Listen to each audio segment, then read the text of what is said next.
It is March, which means that we are less than a month away from Camp NaNoWriMo. If you don't know what Camp NaNoWriMo is, it is run by the same people who do NaNoWriMo, National Novel Writing Month, in November every single year. But in April and July, I believe April and July, they also host what's called Camp NaNoWriMo. Camp NaNoWriMo is a little bit different because it allows a lot more leniency with how you're working on whatever writing project you're working on, where NaNoWriMo in November is pretty strict and you're supposed to be drafting a new project generally, and you're supposed to hit 50,000 words. Camp NaNoWriMo has a flexible word goal, so you can choose whatever word goal you want. You can also decide that you're editing a project or revising a project or working on poetry or basically whatever you want to do. But as with NaNoWriMo in November, the idea is just to get people writing. And honestly, I kind of prefer them over NaNoWriMo in November. So I wanted to offer some tips for how to actually write your novel or write your book or work on whatever creative writing project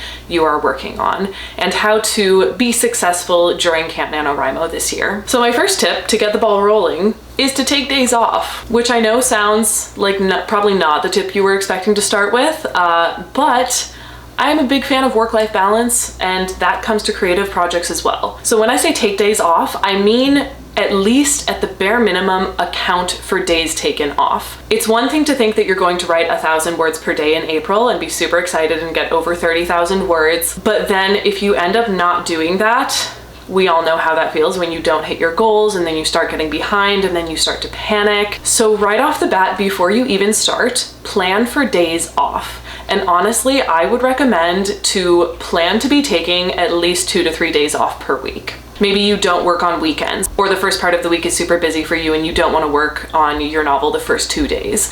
Plan for those days and reflect that in your word count goals. It's all about tricking your brain when it comes to productivity. This is something that I've learned as someone with a brain that is not necessarily wired towards traditional productivity, but it is about tricking your brain. So if you miss a day accidentally, not on purpose, then you don't feel bad because you've already accounted for that day. It's not going to affect your word count whatsoever. You're still on track. You could miss 3 days in a row because you're having a really rough mental health day, or you're sick in bed, or you're taking a weekend trip for your birthday or something, and it doesn't matter because you've accounted to have those days off. And I think that people really underestimate the mental aspect of doing something as big as writing a book, for example, and you really have to work on getting yourself into a mentality where it's okay to take days off and it's okay to take things slower. And adding these off days to your plan before Camp NaNoWriMo even begins is giving you the space to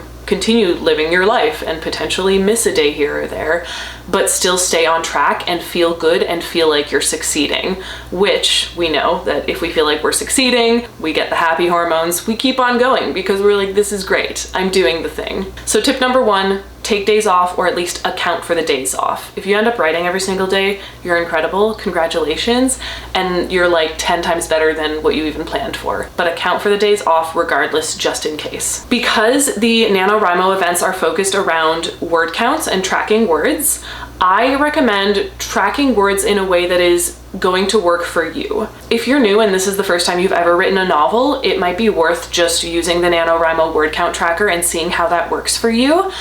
I have a little bit of a better idea of how these kinds of big writing months go for me and these writing challenges. So if I'm going to be tracking words, I will use a website called Pacemaker. I will leave it linked down below and I'll show you a little overview of what it looks like. The reason that I recommend Pacemaker is because it's pretty simple to use and it offers a lot of variety when it comes to how you're tracking your words. So for example, if you know that when it comes to this kind of challenge for writing, if you know that you're someone who starts really strong and then tends to taper off at the end of the month when you kind of get burnt out with your writing, you can actually set a word count tracker on Pacemaker that accounts for that. So it will automatically divvy up the total words that you want to be editing or writing based on how you think your productivity is going to fluctuate throughout the month. And another comment, just to kind of tag on to the idea of tracking words in a way that is going to work for you, set a word count goal that's attainable. Take advantage of the fact that Camp NaNoWriMo allows you to set a custom word count goal,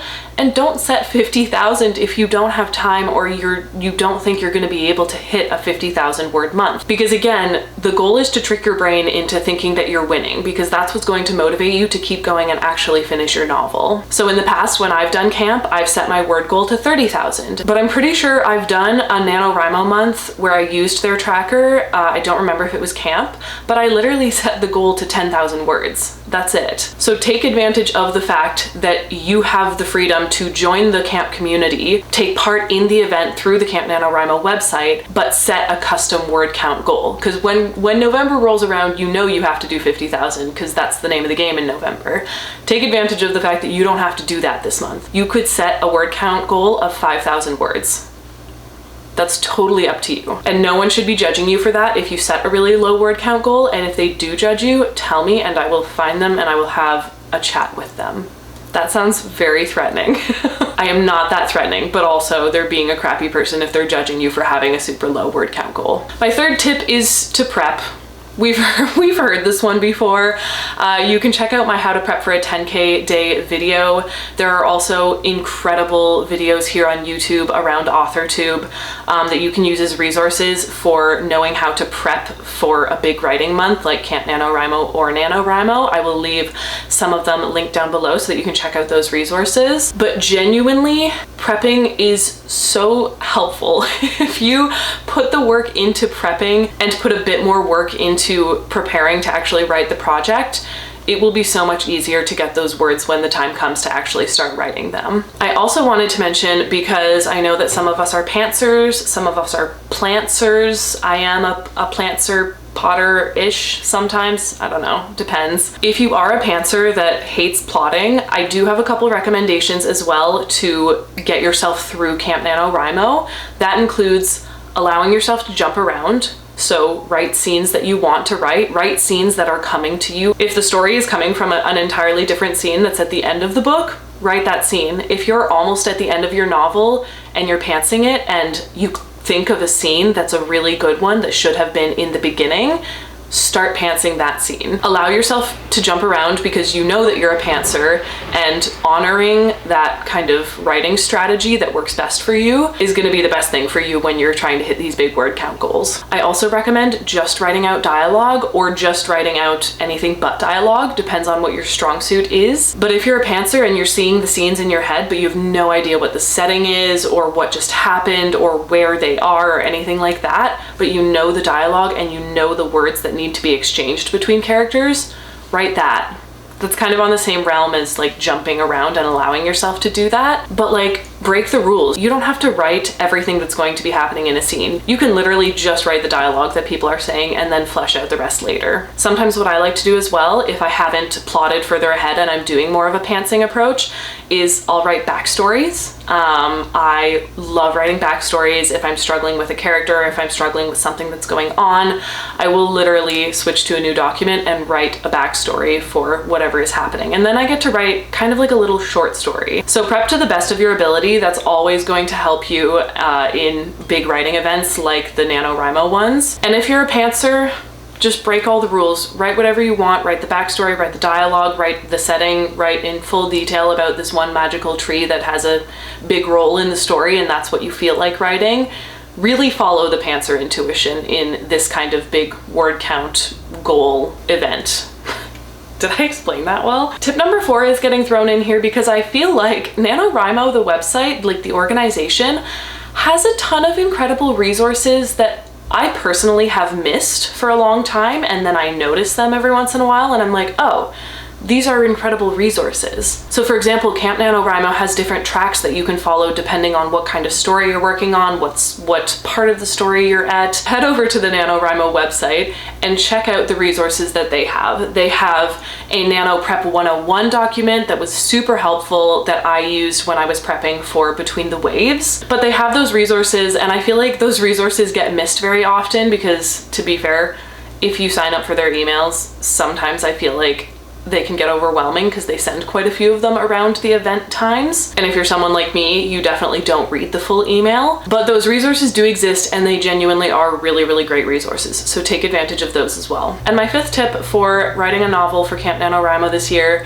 is to just shelve the project temporarily. Shelve the project temporarily. Here's where I'm coming from with this tip. If you're getting stuck during Camp NaNoWriMo, it's not the same as getting writer's block any other month. Because during Camp NaNoWriMo, there's a whole community of people, which is great. It's great to have the support, but also if you're tracking, you might have some buddies, you know people are watching, you know that this is a thing that you're doing, and you have the pressure of a word count goal looming over your head. So if you're getting writer's block, shelve the project for a couple days. And you can either take a break and take advantage of those days that you put into your calendar that you were going to take off because you've written those into your schedule and you don't feel bad about it, or work on another project. 9 times out of 10, for me, switching over to a different writing project has unblocked whatever primary project I'm working on. I think it is the reason that I work on multiple projects at once, because when I start working on another creative project, the writer's block from the initial project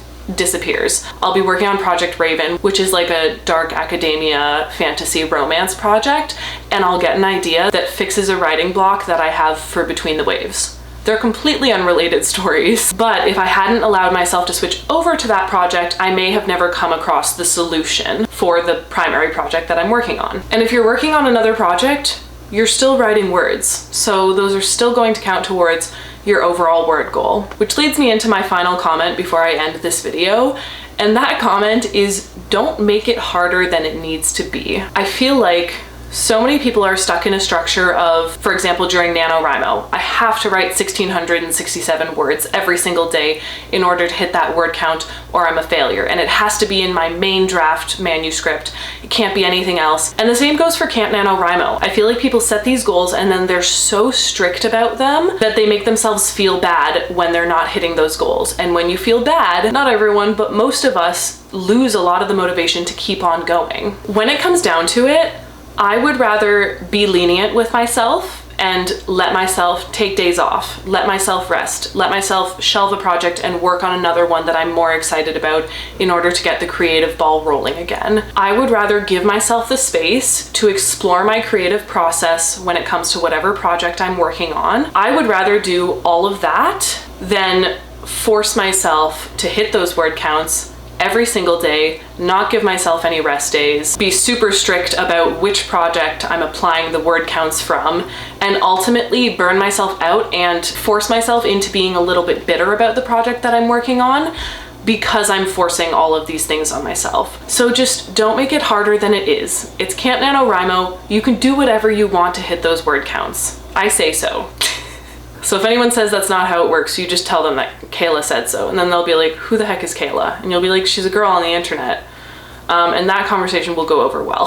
I feel like for me, at least, there's a higher chance that I will finish my novel and I will successfully complete Camp NaNoWriMo if I am giving myself the freedom to actually explore and take breaks and do what is going to be the healthiest for me and my creativity. So yeah, just don't make it harder than it needs to be. It's supposed to be a fun challenge that connects you with other writers in the writing community and motivates you to finish your book.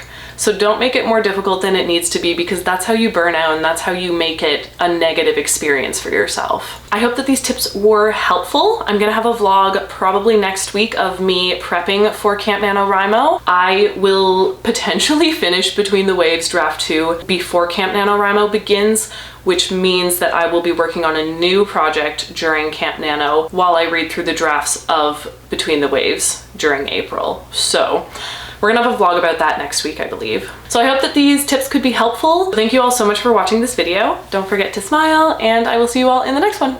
Bye.